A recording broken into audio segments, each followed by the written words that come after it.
Hihigpitan na ng pamahalaang panlalawigan ng Pampanga ang regulasyon sa pamamangka sa Pampanga River. Dahil po yan sa magkasunod na insidente ng pagkalunod. Kahapon na-recover ang mga labi ng 2 dalagitang nalunod sa ilog. Narito ang report ni Julio Segovia.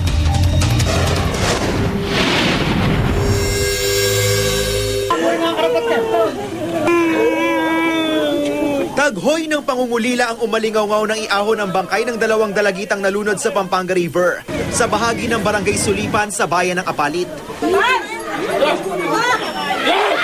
Pasado alas 8 ng umaga, nang ma-recover ang bangkay ng 12 anyos sa si Kayla Rufino. Makalipas ang halos 4 na oras, ang katawan naman ng 13 anyos niyang tiyahin na si Lolita Mandap ang nakuha ng mga rescuer. Niyaya raw ng mga kaibigan ng batang magtiyahin sa ilog para turuang lumangoy. Unang nagpaturo si Lolita. Sinabi po sa anak ko na tuturuan daw siyang lumangoy.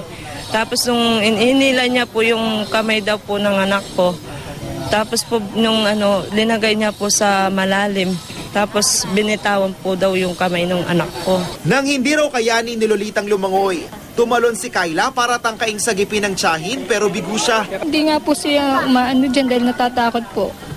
Talaga po sigurong lang na nakita lang yung tiyahin niya para sagipin. Walang plano ang pamilya ng 2 biktima na maghain ng reklamo laban sa mga menor de edad din kasama sa swimming. Pero mag-iimbestiga pa rin ang Apalit Police, kabilang nasa anggulong binitawan umano ng kasama ang isa sa mga biktima. Mahirap kasi yung mga kwento-kwento lang, di ba? So, ngayon, titignan na natin, dodokumentuhan na natin lahat yung mga balita. Para sa Unang Balita, Julio Segovia reporting.